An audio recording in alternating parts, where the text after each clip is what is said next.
योग दर्शन की 79वीं कक्षा। योग दर्शन के द्वितीय पाद साधन पाद का क्रम चल रहा है। अष्टांग योग में यम नियम के 5 भेद बताने के बाद में यमों के लाभ बताए जा रहे हैं। यमों का पालन जब परिपूर्णता से होने लगता है तो उससे क्या फल आते हैं, क्या उच्च स्थिति बनती है, वो 35वें सूत्र में अहिंसा के विषय में हमने देखा था। तो अहिंसा की प्रतिष्ठा होने पर योगी की सन्निधि में अन्यों का वैर त्याग हो जाता है। अन्यों में वैर की भावना न्यून होगी, ये तो हम सभी अनुभव कर सकते हैं। जब हमारे अंदर अहिंसा का भाव होता है, हम उस तरह से व्यवहार कर रहे होते हैं तो दूसरों में हमारे प्रति वैर की भावना कम हो जाती है। और यदि हम हिंसा पूर्वक व्यवहार कर रहे हैं, आक्रामक व्यवहार कर रहे हैं, आक्रामक बोल रहे हैं, तो दूसरे में वैर बढ़ जाता है। एक स्वभावतः होता रहता है, ये यानी इतना सामान्य है कि थोड़ा बहुत होते ही ऊंचा नीचा होने लग जाता है। तो हम यदि अहिंसा में हैं तो दूसरे पे कुछ प्रभाव तो आता ही है, पर्याप्त प्रभाव भी आ सकता है। लेकिन अगर इसका ये तात्पर्य लिया जाता है, जैसा कि कल मैंने आपके सामने रखा, कि उनका वैर त्याग मतलब बिल्कुल त्याग हो जाता है और हिंसक पशु भी उसको मारता नहीं है इत्यादि, तो वो एक विचारणीय बिंदु है। और कल की कक्षा में मैंने क्या प्रश्न छोड़ा था आपके पास? ऐसा कोई व्यक्ति, महापुरुष, योगी, जिनके प्रति भी हमारा है कि भाई ये साधक हैं और हैं, योगाभ्यासी हैं, आध्यात्मिक व्यक्ति हैं, उनके प्रति किसी का भी वैर भाव ना रहे, ऐसा कोई व्यक्ति मिलता है? हाँ, घटनाएं मिलेंगी कि भाई ये व्यक्ति ऐसा था, आक्रामक था, और उनके पास में आके उसकी आक्रामकता समाप्त हो गई, वो शांत भाव में चला गया। ये उदाहरण तो बहुत मिलेंगे, लेकिन सबने त्याग दिया हो तो चलो, बाहर के लोग हैं, दूर हैं, उनके मन में कुछ भाव आए तो मान सकते हैं कि भी तत्सन्निधो वैर त्याग है। उसकी सन्निधि में आते हैं, जब उसके निकट आते हैं, आमने सामने आते हैं, तब वैर त्याग होता है। दूर में वैर त्याग हो जाता हो ऐसा नहीं, क्योंकि दूर तो इतनी दुनिया है। अगर उस एक ही व्यक्ति का प्रभाव इतना हो कि सब प्राणियों का वैर त्याग हो जाए तो दुनिया में वैर रहना ही नहीं चाहिए।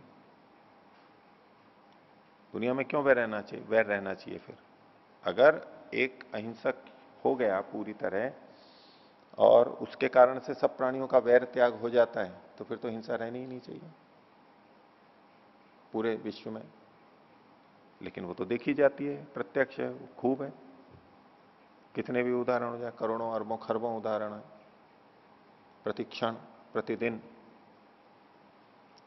तो उसकी सन्निधि में, उसके निकट कोई आसपास में आते हैं, वहां ऐसा कोई कार्य नहीं होता, वैर त्याग हो जाता है। अब वैर त्याग किसके प्रति होता है, उसमें भी अलग अलग दृष्टियां होती हैं। एक तो होता है योगी के प्रति वैर त्याग हो जाता है, उसके आसपास जो रहते हैं, मनुष्य हैं, पशु पक्षी हैं, उनका उसके प्रति वैर भाव त्याग हो जाता है। और कुछ इसके साथ में अतिरिक्त जोड़ते हैं कि जो रहने वाले हैं उनका भी आपस में वैर त्याग हो जाता है, क्योंकि जब वो शांत हो जाते हैं तो उस क्षेत्र में रहने वाले प्राणियों का, मनुष्यों का आपस में भी, जो कि अन्य अभी अहिंसा के परिपूर्णता वाले नहीं है, अहिंसा की परिपूर्णता वाले नहीं है, उनमें भी परस्पर हिंसा का त्याग हो जाता है। जिसके लिए प्राय उदाहरण दिए जाते हैं कि ये ऋषि का ऐसा आश्रम है जहां पर हिरण और शेर एक ही घाट पर पानी पीते हैं, बकरी और शेर एक ही घाट पर पानी पीते हैं।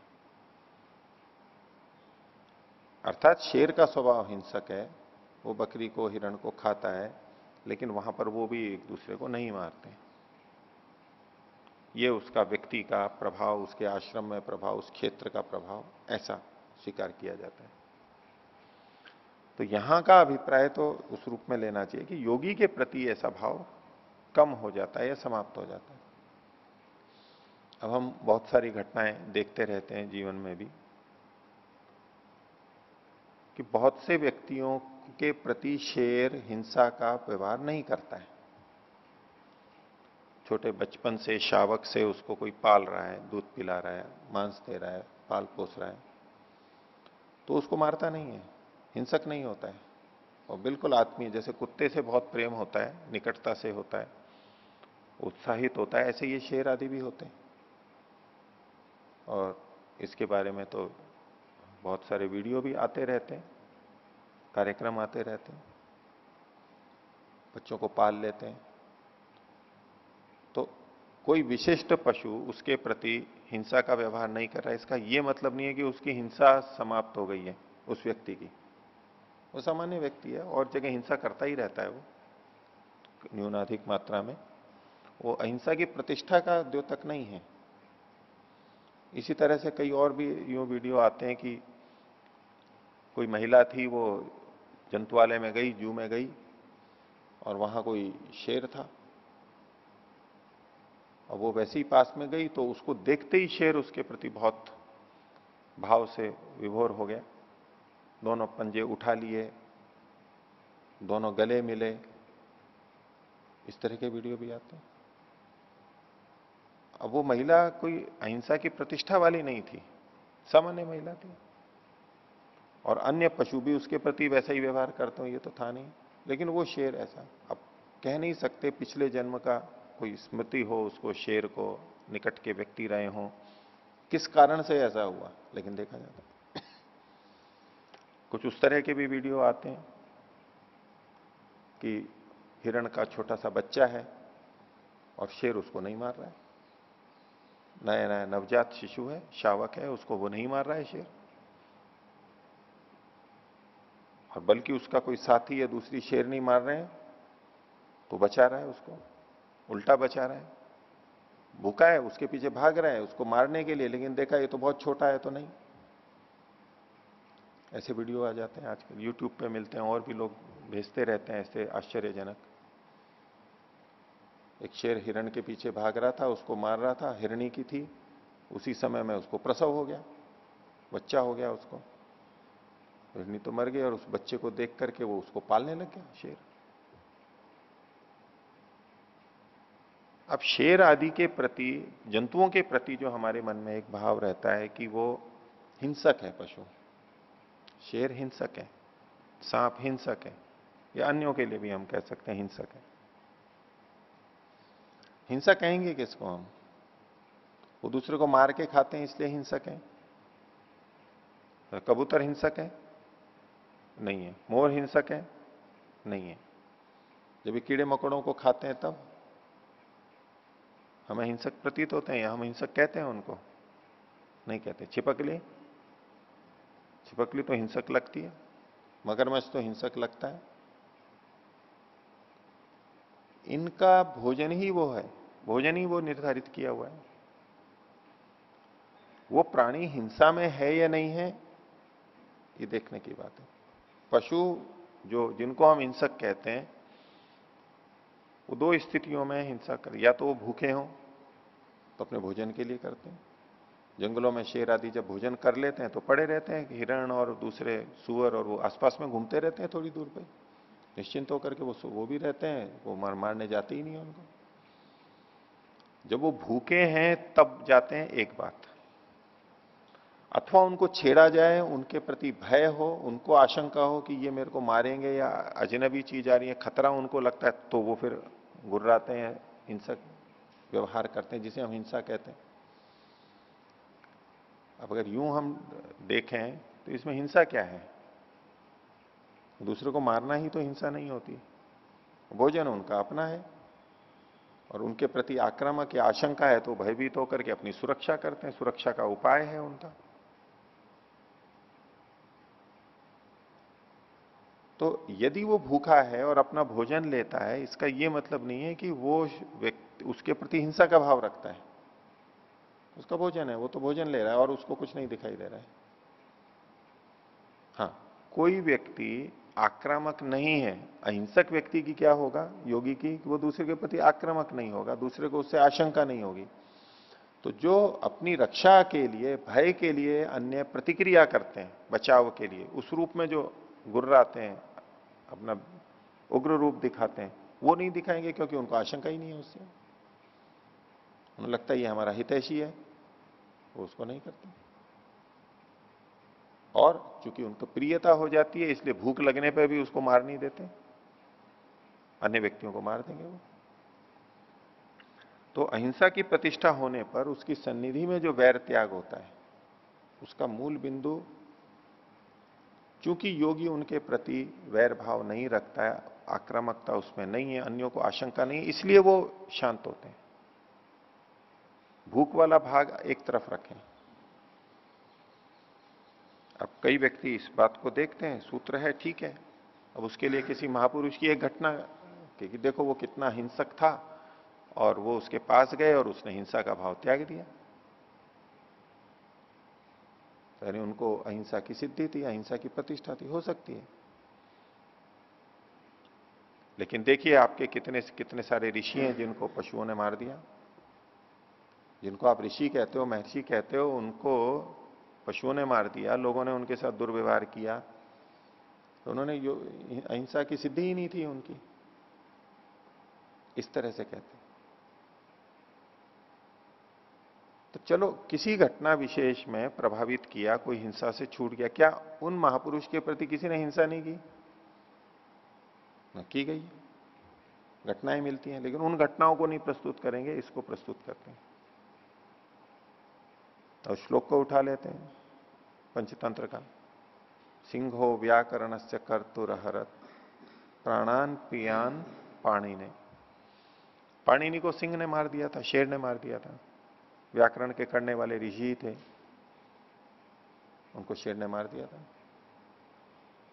मीमांसा कृतम उन्ममाथ सहसा हस्ति मुनिम जयमिनिम। तो हाथी ने मीमांसक, जो जैमिनी मुनि थे, जो मीमांसा के रचयिता थे, ऋषि थे, उनको मार दिया, कुचल के मार दिया, जैसे भी मार दिया। छंदो ज्ञान निधिम जघान मकरो वेला तटे पिंगला पिंगलम। तो उसने, मगरमच्छ ने समुद्र के तट पर पिंगलाचार्य को, ऋषि पिंगल को, जो कि छंद शास्त्र के रचयिता थे, ऋषि थे, उनको उन्होंने, मगरमच्छ ने मार दिया। तो इन घटनाओं को देखते हैं, देखो आपके ऋषि तो ऐसे हैं। लेकिन पंचतंत्रकार बाद में क्या कहते हैं, जो अगले चरण में, अज्ञानावृत चेतसाम मतिरुषाम कोर्थस तिरश्चाम गुणई। जो अज्ञान से आवृत हैं, जो अति क्रोधित हैं, क्रोधित मतलब अपने भोजन के लिए वो कुछ भी नहीं देखते, उनको किसी व्यक्ति के गुणों से क्या लेना देना। उनको क्या पता कि मैं पाणिनि को मार रहा हूं, उनको क्या पता कि मैं जैमिनी को मार रहा हूं, ये कौन व्यक्ति है। उनको तो भोजन दिखाई दे रहा है, उनको तो मान लो आशंका हो रही है, तो वो मारने के लिए प्रवृत्त हो जाते हैं।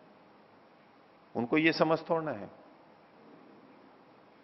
तो इस तरह के उदाहरण यहां हम न लें, वो ठीक है। हम अतिशोक्ति में, अति प्रशंसा में बोल तो देंगे कि भाई अहिंसा की प्रतिष्ठा होने पर वैर त्याग हो जाता है, कोई उसके प्रति विपरीत व्यवहार ही नहीं करता। इसलिए मैंने वो प्रश्न आपके सामने रखा था, क्या कोई ऐसा महापुरुष योगी है जिसके प्रति किसी ने दुर्व्यवहार ना किया हो? बहुतों के प्रति किया, किसी को कुछ किया, किसको, जिसको जो बड़ा मानते हैं, उनके उदाहरण देख लीजिए आप, उनकी मृत्यु कैसे हुई है, किसी को कैसे मारा, किसी को कैसे मारा, किसी को कैसे मारा, किसके प्रति कितना विद्रोह था। और यदि यूं सन्निधि मात्र से ही होने लगे, तो ईश्वर सबसे बड़ा अहिंसक है। ईश्वर हिंसा नहीं करता है, दंड देता है, हिंसा नहीं करता है। हिंसक है ही नहीं वो, अहिंसक है वो, तो सर्वव्यापक है। और सब प्राणी उसी में रह रहे हैं, उसी की सन्निधि में रह रहे हैं और सदा से हैं उसकी सन्निधि में, सदा रहेंगे। यदि ऐसी ही सन्निधि से दूसरे का वैर त्याग इसी ढंग से जैसी व्याख्या करते हैं पूरी तरह छूट जाता, तो सब प्राणियों को, सब प्राणी अहिंसक ही हो जाने चाहिए थे। सब प्राणी तो अहिंसक नहीं होते। और कहें चलो हिंसा करते हैं वो आपस में करते हैं, परमात्मा के प्रति, वो परमात्मा के प्रति भी हिंसक होते हैं। हिंसक किस रूप में? परमात्मा के प्रति वैर त्याग थोड़ा ना हो जाता है, वैर बना रहता है कितनों का। परमात्मा के लिए कुछ कर नहीं सकते, वो मार ही नहीं सकते, कुछ हो नहीं सकता, इसलिए वो उस तरह का कोई उदाहरण नहीं बनता। किंतु परमात्मा के प्रति वैर युक्त वाणी बोलते हुए बहुत मनुष्य देखे जाते हैं। परमात्मा के प्रति क्रोध होता है, आक्रोश होता है, परमात्मा को गालियां देते हैं, परमात्मा सामने आ जाए तो छोड़ूंगा नहीं, अपमानित कर दूंगा, इत्यादि जो जो भी होता है कल्पना में करते हैं। तो ये जो वैर त्याग की परिकल्पना है, जिस तरह से इसको इतने बड़े स्तर पर बोल दिया जाता है, वो इसका तात्पर्य सूत्र का नहीं होना चाहिए, क्योंकि वो संभव ही नहीं है। असंभव बात शास्त्र में नहीं लिखी भी होगी। जिस सीमा तक संभव है उसको ही हमें यहां पर ग्रहण करना चाहिए, और वो हमें पता लगता ही है। हम जो थोड़े स्तर पर भी अहिंसा का पालन करते हैं तो हमारे प्रति वैर का त्याग, वैर की न्यूनता हो जाती है। हम हिंसा करते हैं तो हमारे प्रति लोगों का वैर बढ़ जाता है। ये रात दिन का अनुभव है। तो योगी जब ऊंचे स्तर पर अहिंसा का पालन करता है तो उसके प्रति वैर त्याग हो जाता है लोगों का। व्यक्ति विशेष का, किसी का पूरा छूट सकता है, पिछला वैर सारा हट सकता है, हमेशा के लिए हट सकता है, कम हो सकता है, अथवा वो वहां प्रकट ना करे, ऐसा हो सकता है। मन में रहे, बाहर जाए फिर उसके मन में आ जाए, लेकिन उसके लिए करेगा नहीं, वो कुछ हानि नहीं करेगा उसकी, ऐसा हो सकता है। तो अहिंसा प्रतिष्ठायाम तत्सन्निधौ वैर त्याग।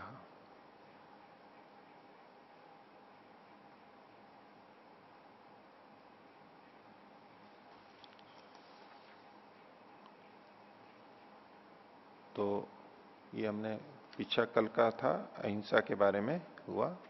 और जो कुछ पीछे के पाठ में से किन्हीं को पूछना है तो पूछ सकते हैं, बोलिए। सूत्र संख्या 34 के व्यास भाष्य में जो चेतन उपकरण और अचेतन उपकरण का विषय आया था, तो क्या चेतन उपकरण से क्या इस तरह का तात्पर्य लिया जा सकेगा कि चूंकि एक व्यक्ति जब हिंसा करता है और उसके परिवार वाले मित्रगण उसका समर्थन करते हैं, किसी न किसी रूप से तो उसका साथ देते हैं, तो ऐसे में चूंकि उन्होंने भी अनुमोदन उसका किया है तो उसके फलस्वरूप उनको भी उसका दंड मिलता है। तो इस तरह से कह सकते हैं कि उनके जो साथियों का जो बल है, सामर्थ्य है, वो क्षीण हो गया।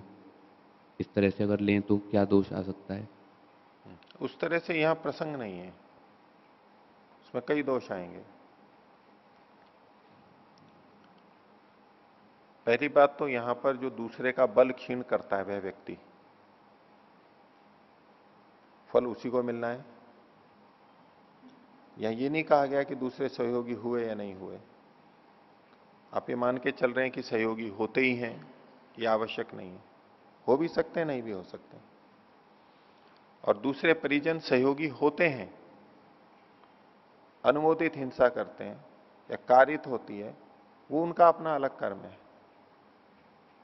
और उससे संबंधित फल उनको मिलेगा, वो स्वीकार किया जा सकता है, वो अलग चीज है। अभी यहां पर एक कर्ता ने, एक हिंसक ने कुछ किया, उसके प्रति है कि इसने उसके दूसरे के साधनों को, उसके बल को क्षीण किया। उसके बल को क्षीण किया तो इसका भी बल क्षीण हुआ। तो बल किन पे आधारित है? साधनों पे, शरीर, इंद्रियां, मन, बुद्धि, अन्य व्यक्ति, धन, संपत्ति, उन सब पे आधारित है। तो उससे व्यक्ति बलवान और कमजोर होता ही है। तो इसका बल क्षीण हो रहा है। कर्तृत्व इसी का है, फल भी यही भोग रहा है। तो ये पहली बात तो कि दूसरे सहयोग करते ही हैं ये मान करके प्रश्न करना यह ठीक नहीं है। कर भी सकते हैं, नहीं भी कर सकते हैं, इसलिए सब जगह नहीं घटेगा। यहां जो कहा जा रहा है उससे तो सब पे घटना चाहिए, वहां वो सब जगह नहीं घटेगा, उस तरह से सोच ही नहीं सकते हैं हम।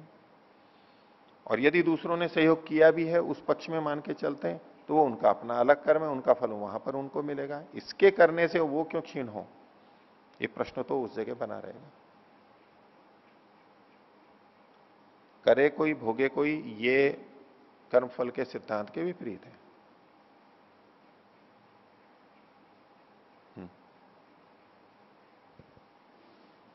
जी, ये तो रहेगा कि ऐसा मैं नहीं कहना चाह रहा हूँ कि किया इसने और उसका उसको मिलेगा, ऐसा नहीं। चूंकि अनुमोदन उसने किया है तो उसी का कर्म है और वही उसको भोगेगा, चूंकि वो उसको भोग रहा है। लेकिन कर्म चूंकि प्रधान कर्म उसका रहा, मुख्य व्यक्ति का, तो उसकी दृष्टि से अगर हम विचार करके देखें, इसके कर्म का ये प्रसंग से बाहर इसलिए है क्योंकि कर तो ये रहा है, उनको हमारे को मानना है उनका क्षीण होता है, इसने किया और इसके कारण से उसके उपकरणों का क्षय हो रहा है, बल की क्षीणता हो रही है, ये यहां पर प्रसंग जुड़ा हुआ है। उनका उनके कर्मों से होता है, होगा, कोई बात नहीं है, उसमें ये निमित्त नहीं बनेगा। फिर वो तो एक व्याख्या अलग से मैंने की थी कि अगर कोई यही कहना चाहे कि चेतन साधन का मतलब बंधु इष्ट मित्र ही लेने हैं, तो कि उनके अपने कुछ कर्म हैं जिनका फल भी उनको भोगना है और इधर इसको भी, इसका भी बल क्षीण करना है, और उन दोनों का सामंजस्य तालमेल बनाते हुए उचित रीति से हो, तो एक संभावना बनती है। ऐसे कोई सोचना चाहे तो वो तो मैंने पहले रखा ही था, उसी वर्ग में ये आ जाएगा कि इसका अपना बल क्षीण होना है और उनके अपने कर्म हैं, उसके कारण उनका क्षीण हो रहा है और फलतः इसको, इसका भी बल क्षीण हो रहा है। पर ये बाद के अर्थ हैं, एक संभावना में है, जिस तरह और लोग टीकाकार अर्थ करते हैं, भाष्यकार उसकी संगति लगाने का प्रयास है कि भाई अगर उस तरह देखा जाए तो कैसे सिद्धांत सम्मत कुछ कथन हो सकता है। परोक्ष विषय यहां लिखा है, उसका ठीक ठीक तात्पर्य क्या है उसकी हम संभावना करते हैं, और जो संभावना सिद्धांतों के अनुरूप हो उसको हम स्वीकार कर लेते हैं, सिद्धांत के विपरीत हो तो वो स्वीकार नहीं होगी। अन्य जो निश्चय स्थिर सिद्धांत है, निश्चित है, उनके विपरीत नहीं पढ़नी चाहिए वहां, क्योंकि वहां तो कोई शंका है ही नहीं, वो तो बिल्कुल दृढ़ सिद्धांत है। इनके कारण से उन सिद्धांतों में अड़चन नहीं आनी चाहिए, उसको नहीं बदल सकते, वो तो स्थिर है, सिद्ध है वो। उनके अनुरूप यहां हम व्याख्या देख सकते हैं, समझ सकते हैं। पूछिए। अजय जी, 34वें सूत्र में जी, लोभ और मोह में क्या भेद आएगा, सूक्ष्मता से अगर देखें तो? लोभ और मोह जी। आपको एक जैसा प्रतीत हो रहा है इसमें, क्योंकि उदाहरण जो दिया गया, देखिए, लोभेन मांस चर्मेण, मांस चर्मार्थेन, मांस और चर्म के लिए लोभ के कारण से वो उसको मार रहा है, ठीक है। अब मोह में क्या कहा गया था, मोह है ना धर्मों में भविष्यति, मेरा धर्म हो जाएगा। और धर्म होगा तो क्या होगा, धर्म का मतलब पुण्य मिलेगा, पुण्य मिलेगा मतलब सुख होगा। तो जैसे वहां मांस और चर्म मिल रहा था, ऐसे यहां पर सुख और सुख के साधन मिलेंगे। सुख कैसे होगा, तो सुख के साधन मिलेंगे। तो यहां भी तो लोभ ही कहा जा रहा है, यहां भी तो लोभ ही दिखाई दे रहा है।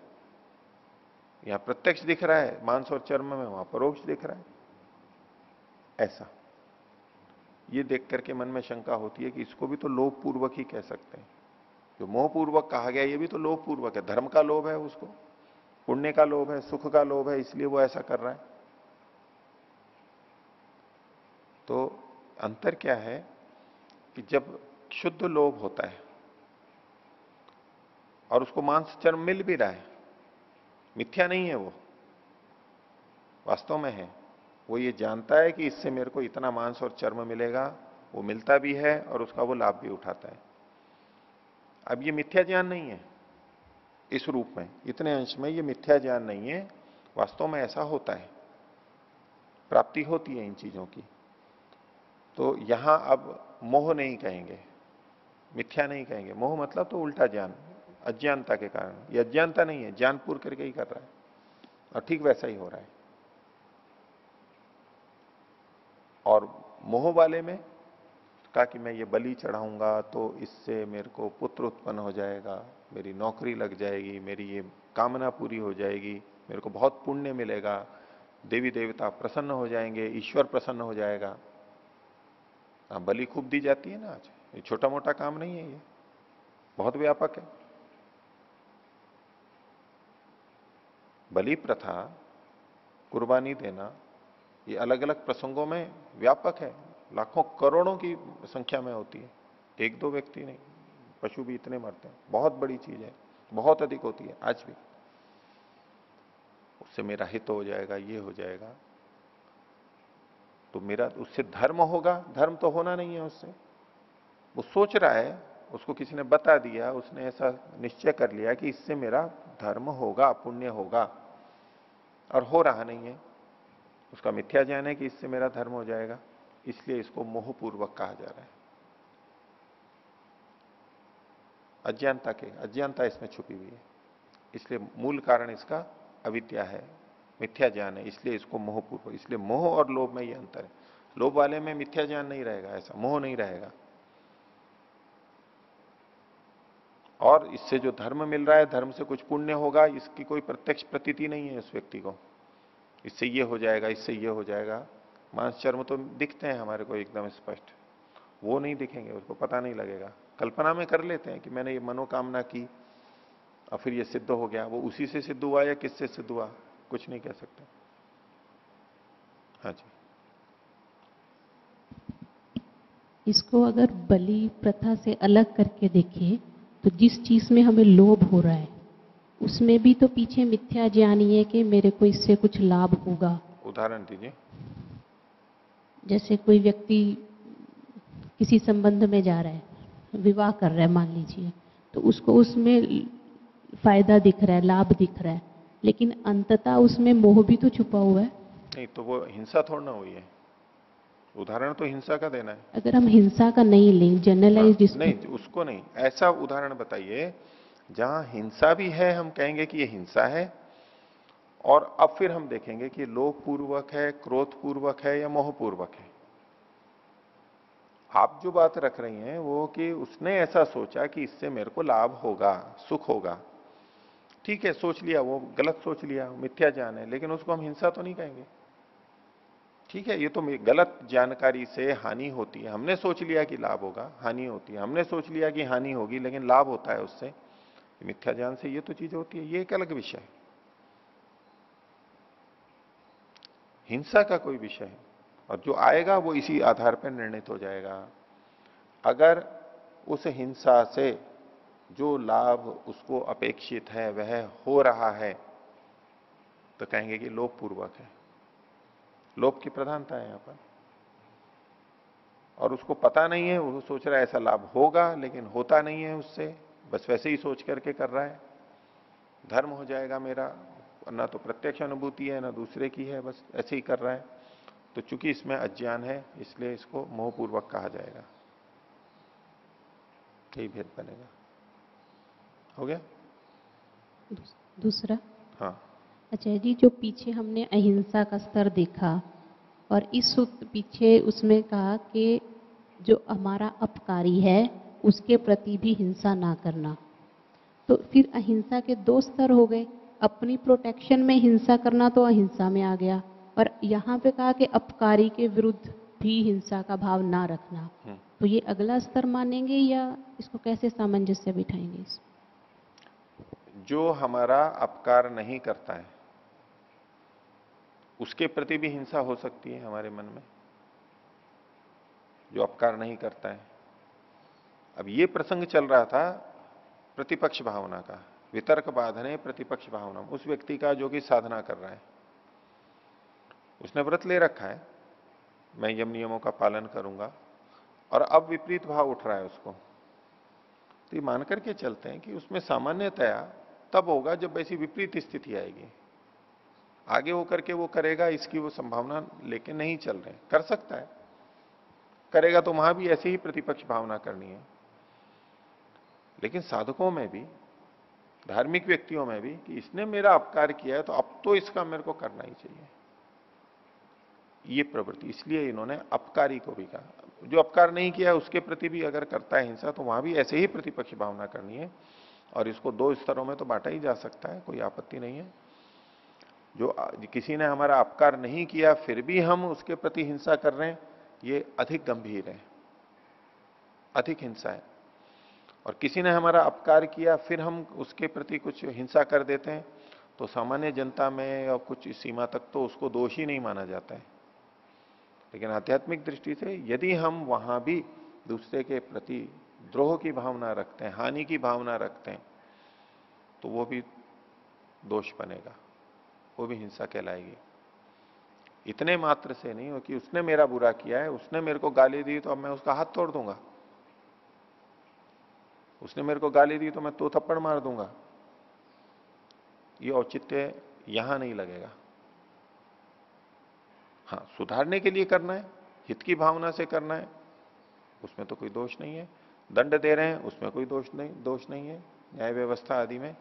लेकिन ये तो सारी बातें पहले आई चुकी हैं, तो गलत ढंग से हानि के भाव से अगर कर रहे हैं तब तो हिंसा आएगी। तो अपकार करने वाले के प्रति जो हमारे मन में द्रोह की हिंसा भावना आती है, अभिद्रोह की आती है, वो भी हिंसा है, लेकिन अपेक्षा से कम है। उसमें कुछ कारण बना हुआ है, बिना कारण के हम हिंसा कर रहे हैं, वो अधिक गंभीर है, उसमें अधिक निकृष्ट स्थिति है, ये कम निकृष्ट स्थिति है। ठीक है, कुछ ओ 34वें सूत्र में ही अभी जो पीछे बात आई थी चेतन और अचेतन उपकरण की क्षीणता के विषय में, तो चेतन के विषय में तो समझ में आता है कि मित्र बंधु आदि हमसे दूर हट जाएंगे, जिससे हिंसा कर रहा है जो व्यक्ति उससे, किंतु अचेतन के विषय में ऐसा तो नहीं है, धन आदि शक्तियां तो बढ़ती है, ऐसा देखा जाता है। अचेतन साधनों का बल क्षीण हो जाएगा, वो कई तरह से हो सकता है। वो साधन हमारे से छिन जाएंगे, हमारे पास ना रहे, हम उसका उपयोग ना ले पाए।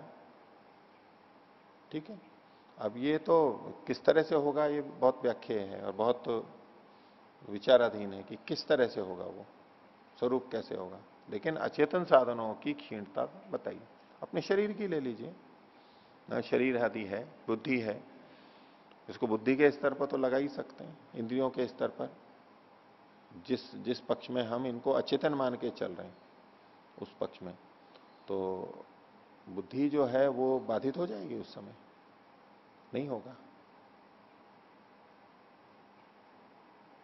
ठीक है, हिंसा के प्रसंग में ही मनुस्मृति का एक श्लोक मिलता है कि हिंसा करने वाले में क्या क्या दोष आ जाते हैं। एक प्रसंग आया था, पीछे प्रश्न भी किया था कि यम नियम के पालन से योगाभ्यास में मन को एकाग्र करने में, चित्तवृत्ति निरोध करने में क्यों सहायता मिलती है, क्या उपयोगिता है इनकी, ये इसमें कैसे उपयोगी होते हैं, ये जो बात आई थी। तो मनुस्मृति में 5वें अध्याय का 47वां श्लोक है, अंतिम पंक्ति है, अंतिम चरण है इसका, यो हिनस्ति न किंचन, जो किसी की हिंसा नहीं करता, यो हिनस्ति न किंचन, किसी को भी नहीं मारता, हिंसा नहीं करता, उसका क्या होता है, तो कहा यत ध्यायति, जो वो ध्यान करता है, यत कुरुते, जो भी वो कार्य करता है, यत ध्यायति यत कुरुते, धृतिम बध्नाति यत्र च, और जहां अपनी धृति को बांधता है। धृति एक क्षमता है हमारी बुद्धि की, 3 तरह की क्षमताएं होते हैं, धी, धृति और स्मृति। इसमें धी धारणावती बुद्धि, समझने की क्षमता, धृति दूसरा है, उसका अर्थ बताऊंगा, और स्मृति मतलब तो याददाश्त है, याद आना। धी, धृति और स्मृति, ये 3 चीजें हैं। तो उसमें से धृति के बारे में कहा जा रहा है, धृतिम बध्नाति यत्र च, धृति को वो जहां भी बांधता है, तद अवापनोति अयत्नेन, उसको वो बिना यत्न के प्राप्त कर लेता है। अयत्न का मतलब अल्प प्रयत्न से, आसानी से उसको प्राप्त कर लेता है। कौन? यो हिनस्ति न किंचन, जो किसी की हिंसा नहीं करता है वो यद ध्यायति तद अवापनोति, जिसका वो ध्यान करता है उसमें सफल हो जाता है, ध्यान लग जाएगा उसका। हिंसा करता है तो ध्यान नहीं लगने वाला है उसका। तो इसका सीधा संबंध हमारे मनोनियंत्रण पर, एकाग्रता पर पड़ता है। यद ध्यायति, जो ध्यान करता है उसको प्राप्त कर लेता है, वो स्थिर हो जाता है मन वहां। यत करोति यत कुरुते, और जो वो कर्म करता है उसको भी प्राप्त कर लेता है, उसका कर्म भी सफल हो जाता है। किसका? यो हिनस्ति न किंचन, जो किसी की हिंसा नहीं करता है उसके कर्म भी सफल हो जाते हैं। जो करता है प्रयत्न करता है वो पूरे होते चले जाते हैं। और धृतिम बदनाति यत्र च, अपनी धृति को जहां पर बांधता है, जिस जगह पे लगाता है उसको भी प्राप्त कर लेता है। तो धृति क्या है? विषय प्रवणम सत्वम धृति भ्रंशात न शक्यते नियंतुम अहिताद अर्थात धृतिर ही नियमात्मिका। धृति क्या है? नियमात्मिका, नियमन करती है, नियंत्रित करती है हमारे को। हमारी बुद्धि की वो क्षमता जो हमें नियंत्रित कर लेती है, हम जिसके आधार पर संयमित रह सकते हैं। संयम हमारा रहता है धृति के आधार पर। विषय प्रवणम सत्वम, विषयों की तरफ प्रवृत्त होने वाला जो सत्व है यानी मन है, उसकी प्रवृत्ति है, विषयों की तरफ जाएगा ही। इंद्रियां भी विषयों की तरफ जाएंगी, मन भी विषय की तरफ जाएगा, उसी से हमारा जीवन चलता है। इसलिए प्रथम प्रवृत्ति उनकी विषयों की तरफ है, और जिसमें सुख दिखाई देगा उस तरफ वो जाएगा, मन जाएगा, इंद्रियां जाएंगी। तो विषय प्रवणम सत्वम, ये सत्व तो विषय प्रवण है, विषय की तरफ गति करने वाला, झुकने वाला है ही। धृति भ्रंशात न शक्यते, अगर धृति भ्रंश हुआ है, धृति कमजोर हुई है तो वो समर्थ नहीं हो पाता है। विषयों की तरफ जाने वाला मन धृति के भ्रंश होने पर समर्थ नहीं हो पाता है। किसमें? नियंतुम अहितात, अर्थात अहित कर अर्थों से, विषयों से अपने को रोकने में समर्थ नहीं हो पाता है। मन विषयों की तरफ प्रवृत्त होने के स्वभाव वाला है, एक बात। और यदि किसी की धृति शक्ति कम है तो उसका मन हानिकारक अहितकर अर्थों से बच नहीं पाएगा, वो रोक नहीं पाएगा अपने को, अहितकर चीजों को भी करता रहेगा। ये जो हम बार बार प्रवृत्ति देखते हैं, हम जान रहे हैं कि ये गलत है, सामान्य रूप से जान रहे हैं, लेकिन फिर भी वैसा करते रहते हैं। ये धृति क्षमता की कमी है। अहितकर अर्थों से अपने को रोकना, हितकर अर्थों में तो जाना ही है, उसमें नहीं रोकेगी धृति। हितकारी वस्तुओं की के लिए इंद्रियों की, विषयों की तरफ जो प्रवृत्ति होती है, मन की होती है, उसको नहीं रोकेगी है। जिससे हम रोकना चाहते हैं, जब जो रोकना चाहते हैं उसको रोक सकते हैं, ये धृति शक्ति है हमारी। योगश्चित्त वृत्ति निरोधा, वहां भी धृति शक्ति काम करती है, वहां स्मृति काम नहीं करती है, वहां समझने की शक्ति मुख्य काम नहीं करती है। धी धृति स्मृति में से धृति ही है जो हमारे मन को नियंत्रित करती है, इंद्रियों को भी वही नियंत्रित करती है, कर्मों को नियंत्रित करती है, किसे करना है किसे नहीं करना, और जैसा नहीं करना है वैसा फिर नहीं करना है। ये जो सामर्थ्य है, संयम है, नियंत्रण है, जो करना है तो करना है, ये धृति के कारण से होता है, क्योंकि धृति नियमात्मिका होती है। तो ये जो व्यापक रूप से देखा जाता है, जिसमें हम देख रहे हैं हानि हो रही है फिर भी उसको किए जा रहे हैं, उससे रुक नहीं रहे हैं, उसका कारण है धृति शक्ति की कमी है। और धृति क्यों कम हुई है? तो मनुस्मृति के श्लोक के साथ इसका संबंध हम जोड़ सकते हैं। धृतिम बदनाति यत्र च, जहां पर वो धृति को बांधता है, जिस अहितकर चीज से वो हटना चाहता है, ये धृति का बांधना हुआ। ये चीज नहीं चाहिए, ये क्रिया नहीं करनी है, ये वस्तु नहीं लेनी है, ये जो बांधना है धृति को किसी जगह पे बांध रहे हैं कि ये नहीं चाहिए मुझे, ये गलत है, मेरे लिए हानिकारक है। तो तद अवापनोति अयत्नेन, वो उसको बिना प्रयास के सरलता से प्राप्त कर सकता है। कौन? यो हिनस्ति न किंचन, जो किसी की हिंसा नहीं करता है, उसमें धृति शक्ति बहुत प्रबल हो जाती है। क्योंकि जो हिंसा करता है वो अपने को रोक नहीं पा रहा है, तभी तो हिंसा कर रहा है। जब चाहे तब गुस्सा कर लिया, जब चाहे तब पीट दिया, जब चाहे तब गाली बोल दी। ये किस बात का द्योतक है? मन की स्थिति देखें आप, नियंत्रण नहीं है उसका। और जो किसी की पीड़ा नहीं करता तो वो बड़े नियंत्रण से रहता है, अपने को समन्वय करके रखता है, अपने को रोक के रखता है, तो उसका मन ऐसा बन जाता है। तो जो हिंसा नहीं करता है तो किसी भी अहितकर चीज से भी अपने को रोक सकता है, उसकी सामर्थ्य अधिक होगी।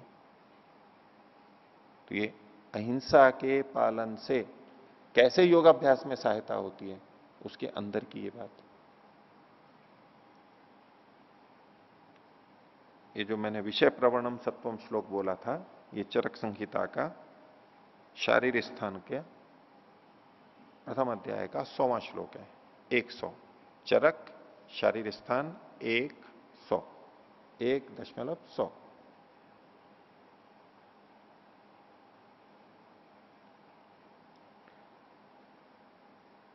यध्यायति यत् कुरुते धृतिम बध्नाति यत्र च तद अवाप्नोति अयत्नेन यो हिनस्ति न किंचन।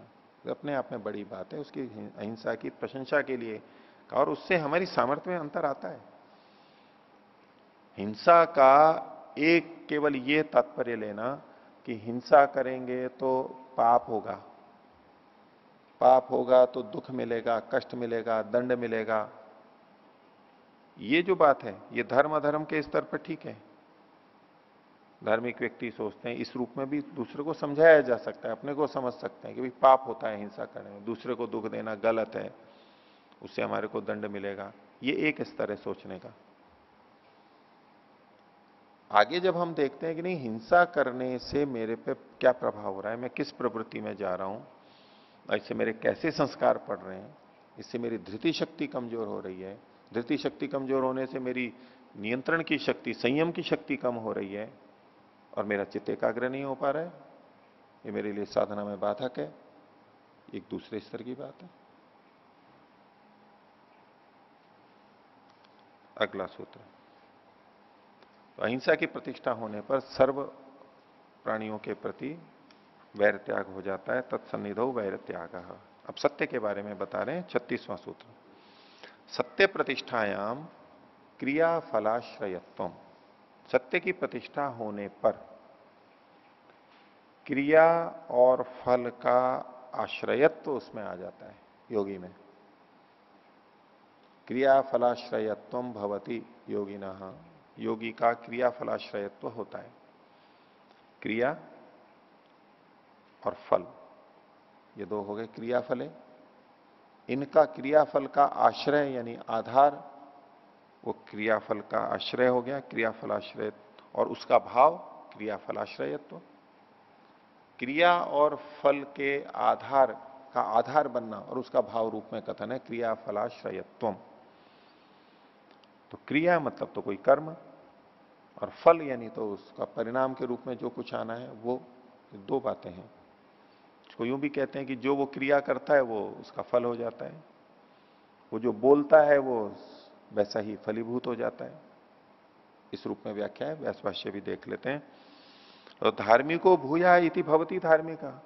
अगर ऐसा व्यक्ति जिसकी सत्य में प्रतिष्ठा हो गई है और वो कह देता है दूसरे को कि धार्मिक हो जा, धार्मिको भूया, उसको आशीर्वाद दे देता है कि भाई तू धार्मिक हो जा, तो धार्मिक हो जाए, वो धार्मिक हो जाता है। धार्मिक मतलब उससे संबंधित जितने भी गुण हैं सबको या एक को, किसी को भी बोल दे, बोले तू ऐसा हो जाएगा, वो वैसा ही हो जाता है। आशीर्वाद से वचन हो गया, वचन सफल हो जाएगा। धार्मिको भूया इति भवति धार्मिकः एक। दूसरा है स्वर्गम प्राप्नु ही इति स्वर्गम प्राप्नोति। जो स्वर्ग को प्राप्त कर ले, किसी दूसरे को कह देता है वो तुझे स्वर्ग मिल जाए, तो स्वर्ग को प्राप्त कर लेता है उसके कहने मात्र से। दो तरह के उदाहरण दिए। आगे कहा अमोघा अस्य वाग भवति, इसकी वाणी अमोघ हो जाती है, मिथ्या नहीं होती, अचूक हो जाती है। मोघ मतलब मिथ्या या व्यर्थ, व्यर्थ हो जाती है, तो उसकी वाणी व्यर्थ नहीं होती है, चरितार्थ हो जाती है। जो बोला है वो हो जाता है। लोक में बोलते भी रहते हैं ऐसा कईयों के लिए, ये जैसा बोल देता है वैसा ही हो जाता है, डरते हैं फिर उससे बहुत। कोई बच्चा भी होता है, कोई बच्चे भी होते हैं, बोले जी मैं ऐसा बोलता हूं तो वैसा ही हो जाता है। यहाँ एक ब्रह्मचारी भी थे, बचपन में अपनी घटना बताते कि जी मैं ऐसा बोल देता था तो जैसा बोल देता था वैसा ही हो जाता है। मेरे मुंह से कुछ भी निकल जाता था कि इसका बैल मर जाएगा, उसका बैल मर जाता था, दो में से एक बैल मर जाता था, गाय भैंस मर जाएगी, ऐसे जो भी बोल देगा, जो बोल दिया बोले वो हो जाता था। मेरे मन में आया बोल देता, ऐसा का ऐसा हो जाता था। कई जन यूं कहते हैं कि भाई उसको पहले से पता लग जाता है ऐसा होने वाला है, वैसा मन में आया, उसको पता लग गया ऐसा होने वाला है तो उसने वैसा बोल दिया, होने वाला तो था ही वो वैसे ही। तो इसको दो ढंग से लोग व्याख्या करते हैं। एक तो ये कि उसने बोला है इसलिए वैसा हो गया, एक है कि वैसा होने वाला था और उसको पता लग गया और उसने बोला, तो लोग सोचते हैं कि जो ये बोलता है वैसा हो जाता है। इसका मतलब ये नहीं कि उसने बोला है इसलिए वैसा हो गया है। ये दो तरह से लोक में इसको महिमा मंडित किया जाता है, प्रस्तुत करते हैं। यहां जो ये दो बातें कही गई, धार्मिको भूया इति भवती धार्मिका, सूत्र में जो क्रिया और फल का आश्रयत्व कहा गया, क्रिया और फल दो चीजें अलग अलग हैं। तो पहले उदाहरण को क्रिया से जोड़ा जाता है कि धार्मिक हो जाए तो वो धार्मिक हो जाता है, यानी वो धर्म पूर्वक क्रियाएं करने लगता है। धर्म तो कर्मानुष्ठान है, कुछ ना कुछ करेगा वो, तो इसको क्रिया के साथ में जोड़ते हैं। और स्वर्गम प्राप्त ही, स्वर्ग को प्राप्त कर ले तो स्वर्ग को प्राप्त कर लेता है, इसको फल के साथ में जोड़ा जाता है, क्योंकि स्वर्ग की प्राप्ति कर्मों के फल के रूप में है। तो एक क्रिया का हो गया, एक फल का उदाहरण हो गया, ऐसा समझा जाता है। तो अब इसको अगर हम सीधे सीधे वैसे देखें जैसे कि लोक में प्रचलित है कि योगी व्यक्ति, मान लिया कि जिसकी सत्य में प्रतिष्ठा हो गई, तो क्या वो कुछ भी बोल देगा तो हो जाएगा? वो कुछ भी बोल दे तो हो जाएगा? तो विचारने की बात हो जाएगी, क्योंकि उससे और सिद्धांत भी खंडित होते हैं। अगर योगी कुछ भी बोल दे वो हो जाए तो फिर कर्मफल व्यवस्था और ये सब क्या हुआ? बोले कि सूर्य ना उगे तो नहीं उगेगा, प्रकृति की व्यवस्था है, ईश्वरीय व्यवस्था है, क्या वो सब भी हस्तक्षेप हो जाएगा? तो कहेगा नहीं, ऐसा तो नहीं हो सकता है। और किसी को भी बोल दे ये मर जाए तो मर जाएगा, वो भस्म हो जाए तो भस्म हो जाएगा, ऐसी कथाएं भी आती है ना। तो तपस्वी थे और थे, शक्ति थी, बोले मेरी ऐसी शक्ति है कि देखते ही भस्म हो जाएगा, इस तरह से मैं जो बोल दूंगा वो हो जाएगा। और आज भी बहुत लोग साधु संतों के पास जाते हैं कि भाई उनका आशीर्वाद लेना है, वो बोल दें ऐसा मेरे लिए तो फिर हो जाएगा, ऐसा विश्वास होता है लोगों को। बहुत कुछ हो भी जाता है, वो संयोग से होता है, जो भी होता है, लेकिन इस तरह की प्रचलित है बहुत। तो वो योगी ऐसा जिसकी सत्य में प्रतिष्ठा हो गई है, पूरी तरह से सत्य में स्थित है, वो जो बोलेगा वो हो जाएगा। तो ऐसे बहुत से उदाहरण मिलेंगे, हम कहेंगे हमें भी विश्वास नहीं, ऐसा तो नहीं होना चाहिए, ये तो नहीं हो सकता। तो उसकी फिर दूसरे ढंग से व्याख्या करते हैं वही लोग कि वो जिसकी सत्य में प्रतिष्ठा है वो इतने ऊंचे स्तर पे है कि वो उसी चीज को बोलता है जो हो सकती है, जो हो नहीं सकती उसको वो बोलता ही नहीं, जो हो नहीं सकती उसको वो नहीं बोलता है। तो उस दृष्टि से तो अब धार्मिको भूया इति भवती धार्मिका, तो अत्यंत दुष्ट व्यक्ति को कोई बोल दे वैसा कि भाई धार्मिक हो जा, तो धार्मिक हो जाएगा वो। हाँ, उससे प्रभावित है तो हो जाएगा, उससे प्रभावित है, उसको जानता है, नहीं तो नहीं। नहीं तो महर्षि दयानंद की वचन को ले लेंगे, उन्होंने कहा कि अमिचन तुम हो तो हीरे लेकिन कीचड़ में पड़े हो। उन्होंने किसी को प्रेरणा दी कि वो सुधर गया, ठीक है, ऐसे उदाहरण बहुत मिलते हैं, महर्षि के भी मिलते हैं, औरों के भी मिल जाएंगे, सामान्य व्यक्तियों में भी मिल जाते हैं। उन्होंने कहा और व्यक्ति ने मान लिया, उसको बात बैठ गई, लग गई, स्वीकार हो गई, श्रद्धा बन गई, उसने स्वीकार कर लिया। लेकिन इन्हीं व्यक्तियों ने जो जो भी कहा, क्या सबने मान लिया? सबको कहा कि भाई सत्यवादी बन जाओ तो बन गए क्या? नहीं बने। किस महापुरुष के बने? क्या आज तक कोई ऐसा व्यक्ति हुआ है जिसकी सत्य में प्रतिष्ठा हो गई है पूरी? या तो ये सब व्यर्थ है? हुई तो होए, लेकिन क्या कोई ऐसा है जिसने ये कह दिया तो वैसे ही सब हो गए? सर्वे भवन्तु सुखिनः, जो विशेष महापुरुष होते हैं वो सब यही बोलेंगे सब सुखी हो जाएं। हो गए क्या सब सुखी? सर्वे संतु निरामया, सब रोगों से आमय से रहित हो जाएं, हो गए क्या? जब ये कहा गया था तब हो गए थे क्या? और सब में तो भविष्य, भूत भविष्य सब आ जाने चाहिए वैसे तो, क्योंकि महिमा मंडित करना है तो तीनों कालों में तो हम भी रोगी नहीं होने चाहिए। ऐसी और भी बातें हैं। परमात्मा ने भी बहुत कुछ बोल रखा है, वेदों में बता रखा है, वो तो सत्य में प्रतिष्ठित है ही। उसके वचन से, कहने से क्या वैसा हो जाता है? नहीं होता। मनुष्य कर्म करने में स्वतंत्र है, आत्माएं अपने कर्मों के अनुसार काम करती हैं। तो ये आवश्यक नहीं कि उसने जो बोला है वैसा ही हो जाए, जिस तरह से प्रस्तुत करते हैं। हाँ, बहुत सी जगह पे वो देख के करा कि हाँ ये ऐसा हो सकता है, उसको प्रेरणा दे रहा है और वो व्यक्ति प्रेरणा पाके बन जाता है, उससे प्रभावित है, उसमें तो कोई बात ही नहीं, वो तो स्वीकार होता ही है। तो क्रियाफलाश्रयत्वम का ये अर्थ लेना कि वो जो बोल दे वैसा हो जाएगा, ये अभी सिद्ध नहीं है। सिद्ध नहीं है मतलब हम उसको प्रमाणों से जो उपलब्ध है उसमें स्वीकार नहीं कर पाते। कई जने इसमें विश्वास रखते हैं, वो कुछ कुछ घटनाएं बोलते रहते हैं, तो वो व्यक्ति ऐसा था जो बोल दे, तो वो ऐसे व्यक्ति तो अत्यंत परोपकारी होते हैं, सबको सुखी करना, निरोग करना, ज्ञानी बनाना बोलते रहते हैं, सब भक्ति वाले हो जाएं। तो ऐसा तो उन्होंने बोला ही होगा कभी, हो क्यों नहीं गए सारे? क्रियाफलाश्रयत्व ऐसा ही एक वाक्य महर्षि के भाष्य में आता है, यजुर्वेद के 11वें अध्याय का 7वां मंत्र है, उसके भावार्थ में वो लिखते हैं। मैं इस क्रियाफलाश्रयत्व को समझने की दृष्टि से उसको उद्धृत कर रहा हूं।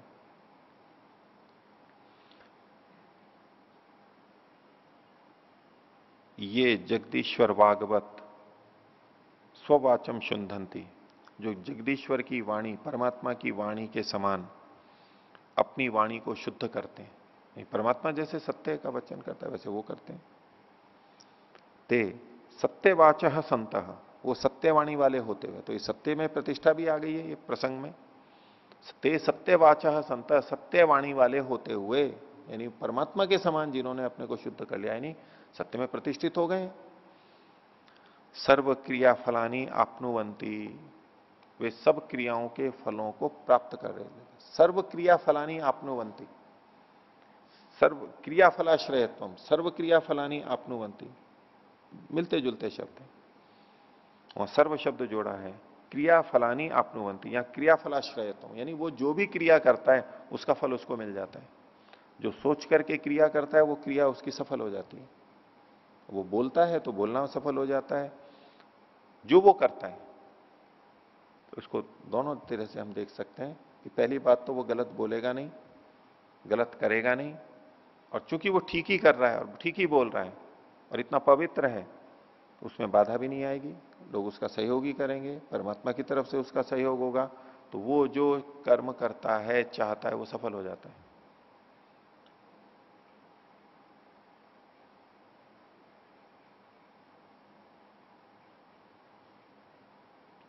तो जैसा ज्ञान है वैसा ही बोलना एक बात है, और एक है यथार्थ बोलना। वो दोनों चीजें इससे ली जा सकती है, महर्षि का जो भावार्थ है। जैसा अंदर है वैसा बोलना, जो हम योग दर्शन के प्रसंग में ले रहे थे, और एक बिल्कुल ठीक ही बोलना, यथार्थ ही बोलना। जैसा कि वेदवाणी परमात्मा का वचन की वाक है, वेद परमात्मा की वाक है, तो उसमें बिल्कुल यथार्थ कथन लिखा हुआ है, इस दृष्टि से भी ले सकते हैं महर्षि के इस वचन को, दोनों तरह से हो सकता है। चाणक्य सूत्र में भी एक वचन आता है इससे संबंधित, नास्ति अप्राप्यम सत्यवताम, जो सत्य वाले हैं, सत्य को जिन्होंने प्राप्त कर लिया है, सत्य में स्थित हैं, उसमें न अस्ति अप्राप्यम, उनके लिए कुछ अप्राप्य नहीं है जिसको प्राप्त ना कर सके। सब कुछ प्राप्त कर लेते हैं, जैसा चाहते हैं वैसा हो जाता है, जो चाहिए वो मिल जाता है उनको, तो जो सत्य को करते हैं। तो अब इसको हम लोक व्यवहार में एक अंश में तो दिखाई देता ही है कि जो व्यक्ति सत्यवादी होता है, सत्य व्यवहार करता है, सब मानते हैं कि ये सत्य है, वो बोलता है कि इस कार्य के लिए मैं पैसा ले रहा हूं, मुझे चाहिए परोपकार के लिए, तो लोग विश्वास कर लेते हैं, दे देते हैं। और कोई ऐसा है कि कहे कुछ करे कुछ, तो विश्वास नहीं हो सकता सबको।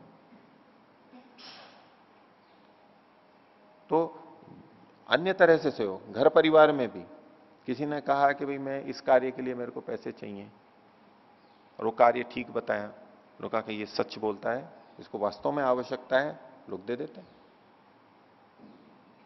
अब किसी को पता है ये झूठ बोलता है, वो कहेंगे कि भाई वो कहे मेरे को इस कार्य के लिए पैसा चाहिए, घर में कहेंगे।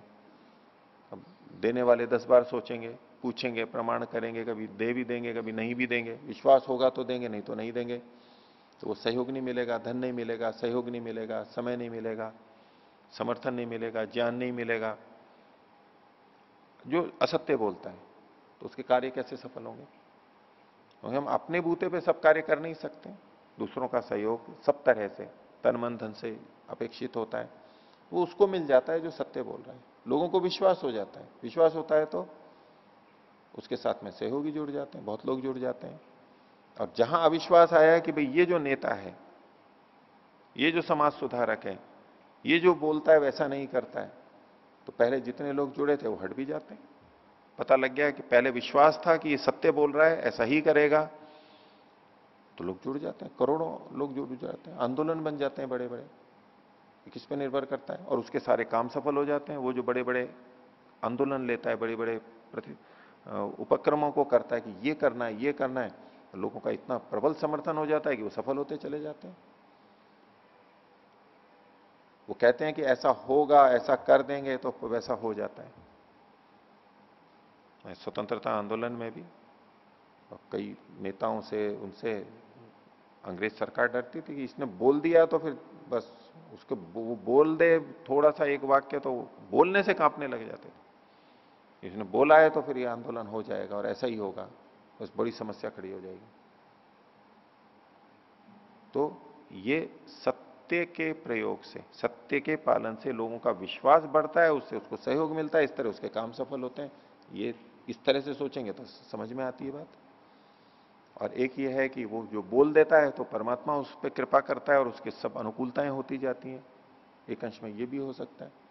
लेकिन ये कहना कि जो बोल दे वैसा हो जाएगा, उल्टा सीधा कुछ भी बोल दे, तो वो योगी के लिए संगति नहीं होता है। वो ऐसे क्यों बोलेगा, गलत क्यों बोलेगा, दूसरे की हानि के लिए क्यों बोलेगा? और तो फिर तो योगी ही नहीं रहा वो, उसमें ये शक्ति कहां से आ सकती है? तो सत्य प्रतिष्ठायाम क्रिया फलाश्रयत्वम।